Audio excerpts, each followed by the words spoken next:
Ladies and gentlemen, we're back once again. No names, no titles. We don't need nothing but Twitter names. So let's start with yours. What's up, guys? If you've watched this show before, you know me, Wrestling Nomad. I'm very active on the Twitterverse. Eric was my man, my first follower. I've Easy E. I've always I don't know what it is, man. The stuff you do just people gravitate towards it. You're But ahead of the curve. You're ahead of the curve, Eric. that's where I like to be. That's the best part about it. So you were just talking about Twitter. Let's get into the overtime scuffle. But for people who don't know, take it away. Alright, so back on Flow Radio Live, they were talking about who's number one, and big topic after last year's who number one was the ridiculous Dig and Fix Nick Sirianni match. Which I was there, and people were getting a little upset about how long it was taking because it was approximately a half hour, 35-minute match. It was absurd. It was too long. Everybody's worried about the kids getting injured. So CP said we shouldn't do that again. Willie said fine. We should have some absurd 3 push-out rule. And then Ben Askren got involved on Twitter, and then all of a sudden TR Foley jumps in. Now TR obviously works for United World Wrestling, so he's got to put on for his bosses. He's not the final decision maker. He's just the guy that everybody turns to when they have to complain about UWW. So he starts going in about criteria. I don't like criteria. Easy. Do you think matches should end in a tie with criteria, or do you think the only criteria we need is what the good Lord already gave us, which is points? Most points scored wins the match, and sometimes that requires a little extra time. Right. Yes. I'm split between it because I absolutely hate. I always look at things from different points of view. I always look at it from the wrestler's point of view, the coach's point of view, the referee's point of view, and then whoever's watching in the stands. So as a referee, I don't know when I'm reffing because I ref all the time. I have no clue what the overtime rules. I make them up as I go. This is being taped. Call me out on it if your match goes into overtime, so I don't care. But I would say that there has to be some sort of system with. I mean, the 3 push out. I don't like that, but That it's seems such arbitrary. it's such a tough one to go to. What do you think? I think that's my main contention with criteria is that it seems arbitrary in that what is the first point, like why is it the last point scored that matters more when Dan Gable's going on shows and saying that the data says that the first point scored is the most important because after 1 point, scoring increases exponentially. That's true. The last point versus the first point. And then you have the matter of why is because the highest amplitude move, which now is a little different because there's not 5s and 3s and 2s and 1s like there used to be. It's just 4, 2, 1. So why does a 4-point throw mean that you are a superior wrestler than someone if you get pushed out 4 times? If it's 4-4, you have a 4-point throw, they have 4 push-outs on you, why should you win if there's no cautions? Right. And then if it's 1-1 or 2-2 with a takedown each or push out each, again, last point versus. So the criteria seems arbitrary to me. Yeah. I agree, and I'm not saying that I have the right answer, but I don't think a 30-minute match. I mean, you're going to see these are the best kids in the country. I mean, who's number one is the example that we are all looking at. Why are we looking at this? So that match. That was such an outlier. Right. One time it happened, but once is enough. And in order to make the event better, there has to be one person out there saying, I'm not going back because I watched that half-hour match and that was a waste of my time. Well, here's the thing. Here's the difference between freestyle, especially senior level freestyle, and high school. We have a push-out rule. We have a shot clock. And let's just say we go another 3 minutes on their feet. You think nobody's gonna get a push out and everybody's gonna go on the shot clock after 3 minutes? We obviously can't do ball draw because I think that's why they don't want overtime because they have nightmares of the ball draw era. Right. That was horrible. The worst idea. All right. We can't go to referee's decision because anytime Russia wins a match, anyone will be crying foul.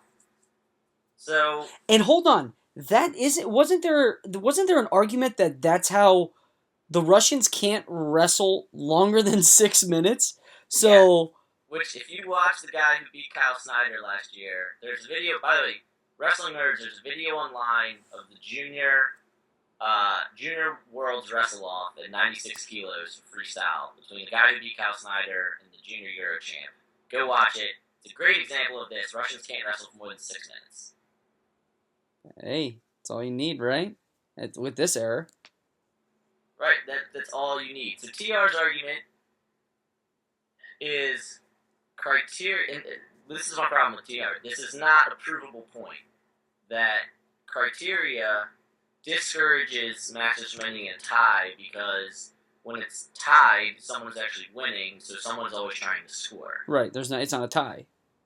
I disagree. I think what has encouraged action, what has encouraged flurries, excitement, scoring, whatever you want to call it, in freestyle the last few years is the shot clock. Yeah. Oh, I agree. At bounds. There's no way to stall, there's no way to flee.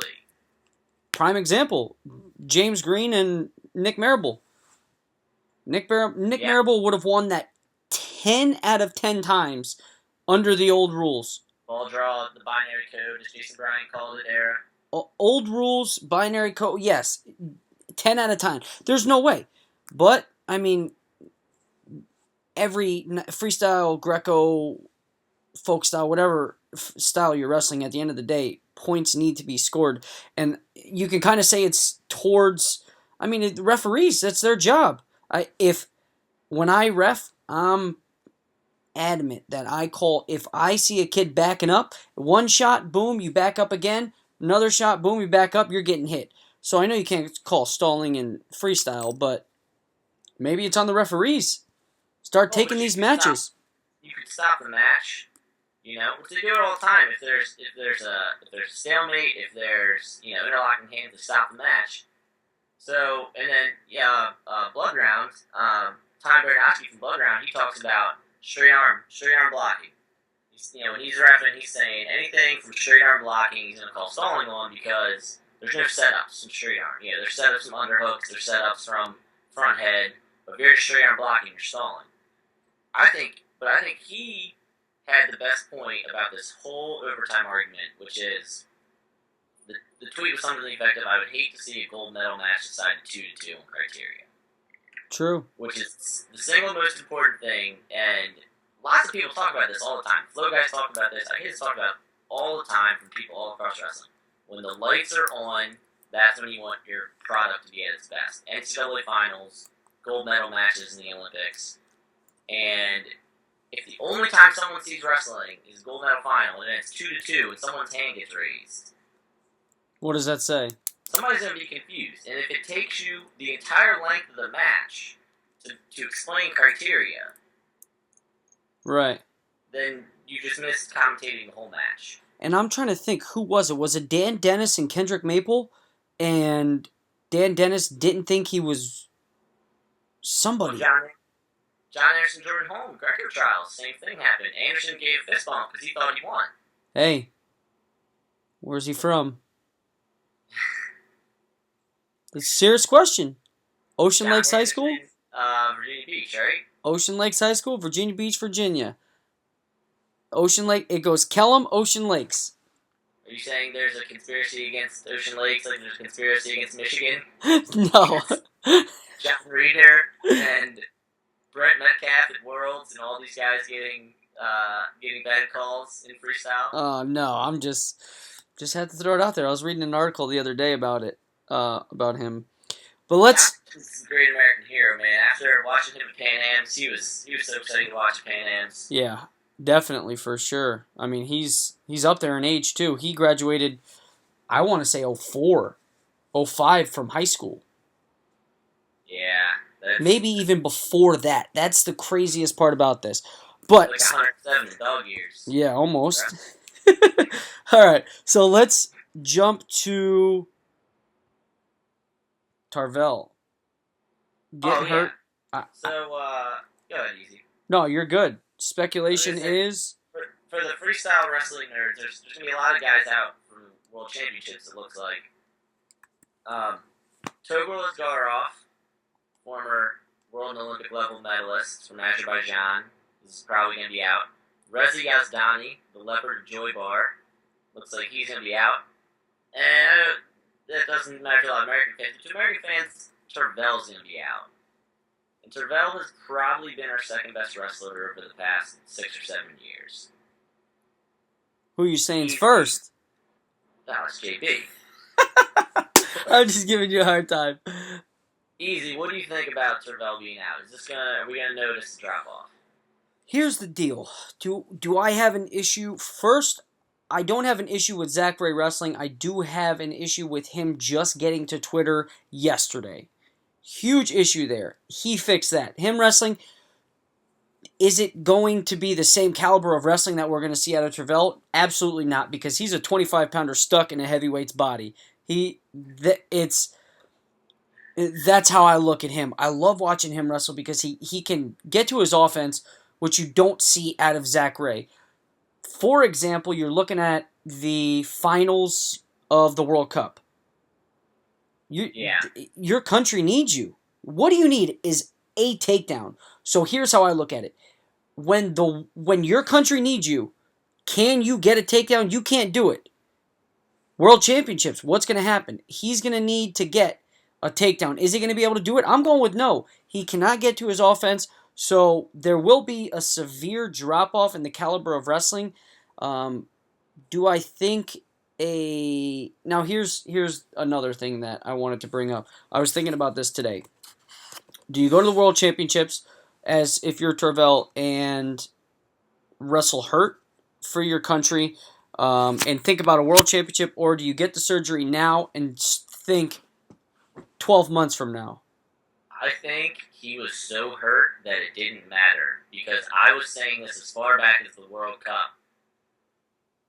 There's no reason, and I happen to think Zach Ray's going to do great at Worlds. I don't know if he's going to do as well as Tervel, but I don't think it's going to be that much of a drop-off. He won Pan Am Games and Pan Am Championships. He's been wrestling overseas all the last 2 years. He's been getting closer and closer to Tervel, who, by the way, has been in a medal match every year he's going to Worlds. I don't think there's going to be too much of a drop-off. Now, and you can go back to the World Team Trials. 2 out of 3 matches, right? Ray was questioning the first one, and then he won the second one. Right. Now, healthy Tervel, does that happen? That's another thing that you have to think about. Does it happen to a healthy? No, probably not, because he was clearly hindered there. He was right. World Championships, didn't wrestle at Pan Am's, and when he didn't wrestle at Pan Am's is when I started getting worried. Me too.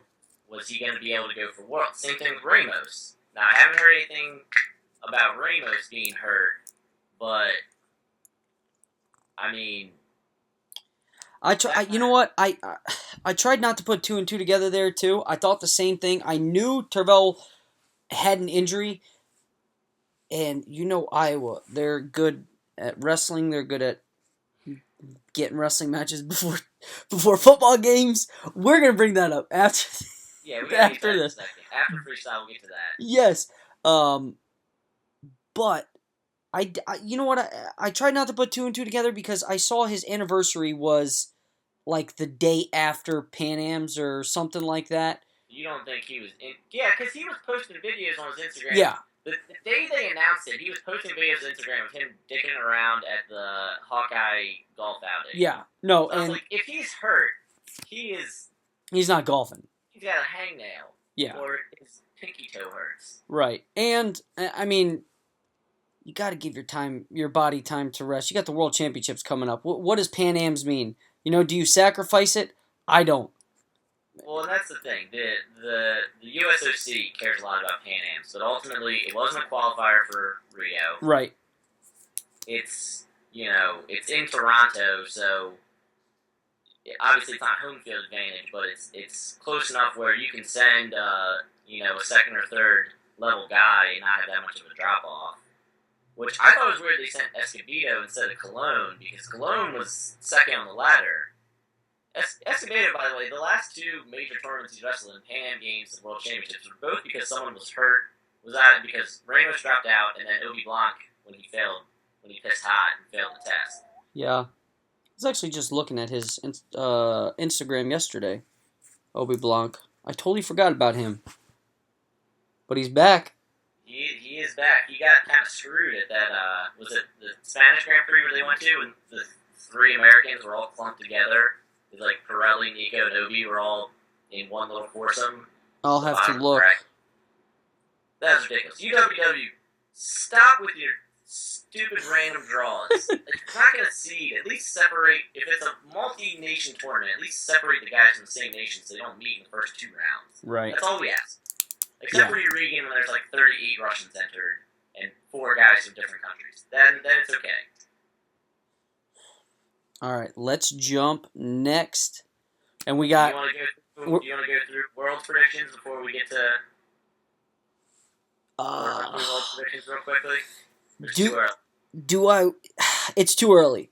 I don't want to get... We could definitely do another before this, but I don't want to get people hot, you know? Put it out. Because what we were texting about earlier, is that what you were... Yeah, I don't want to do that. What happens between you and I? We'll do more research, but let's get into Easy.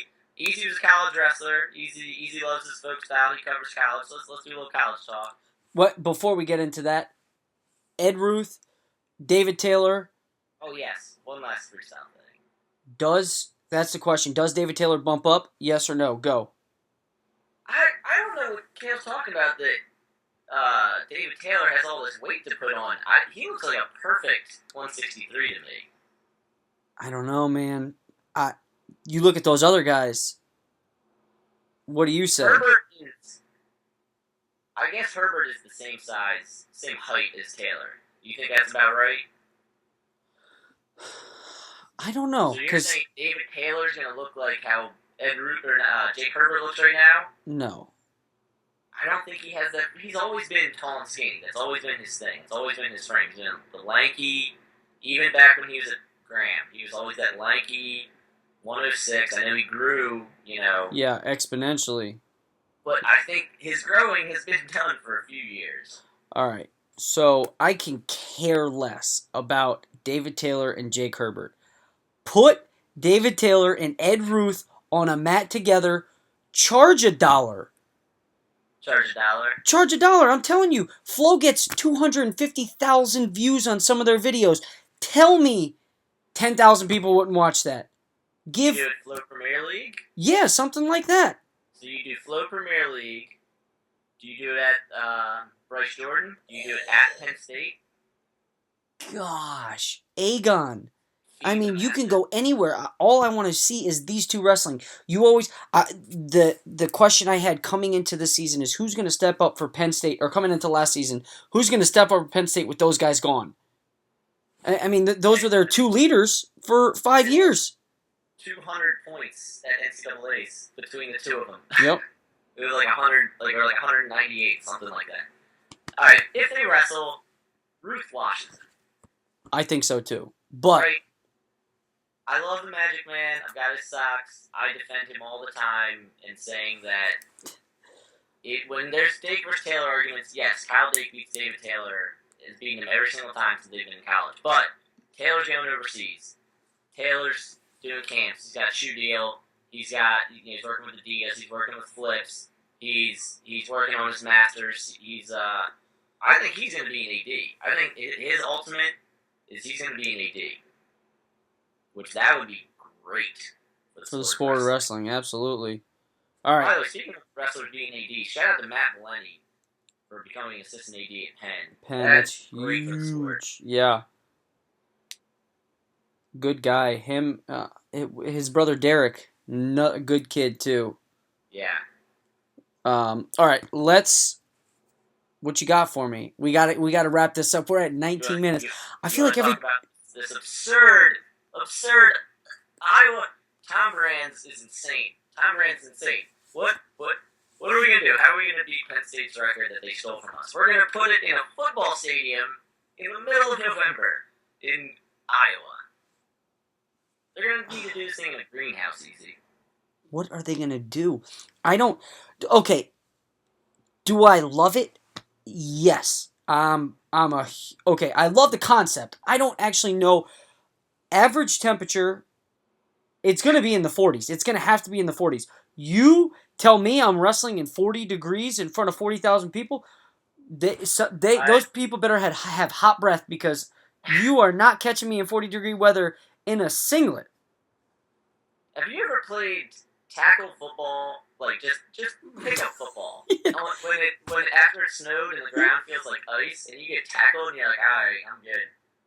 Yeah. Imagine you double legged on a hard cold mat. The only comparison I had one time in high school, we went to school River Hill for their senior night and their heat went out and it was like February 10th in Maryland. Oh, and you had to wrestle? And that was awful. What are they going to do when it's outside? Not only that, but this isn't even the thing that most sucks about this is this isn't even the year to do it. This isn't the Iowa team to do it. They don't have. If Ramos and Metcalf are still there, where you're like, man, if it's snowing, Ramos is like licking his chops, like, yes, I'm gonna get to wrestle in the snow. Right. He's that freaking absurd. Same with Metcalf. This is not the year. Oklahoma State's gonna wash them. Oklahoma State's probably got the second best team this year. Yeah, and I was looking at CP's potential matchup. Crutchmer's going 84. Yeah. And Dearner's going 74. I had an interview with both of them, and they said they're bumping up. I mean, they're bumping up. I don't understand how he doesn't get that yet. All right, but do you think it's good or do you think it's cheap? Like to kind of steal football fans. I don't know how they're stealing football fans. The match is at 11 in the morning. The game is at 7 at night. They're not going to get College Game Day to come for Minnesota, Iowa. No. Which, by the way, shout out to Easy doing the some stupid football game. Can't be at the World Championship. Some game involving Oregon. Oregon, Michigan State, man. I've been waiting for that email for a year. Congrats on having a real job. Thank you. Things it's your real job.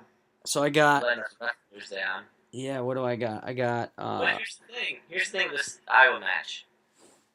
Iowa wants to put in a football stadium. Beaver Stadium holds almost 40,000 more fans than Kinnick Stadium. Your move, Penn State. Put 100,000 in there for a duel. That is the opener. That's what I'm putting for this show. Beaver Stadium holds 40,000 more fans. Penn State, it's on you. We're ending with that. Make it happen. 100,000. 110,000. Fill up Beaver Stadium. I'm issuing the challenge right now. Gail Sanderson, it's on you. All right, Nomad. Once again, you've wasted 25 minutes of my life, and it's felt like 3 minutes. I'll post this. Thanks. See you guys.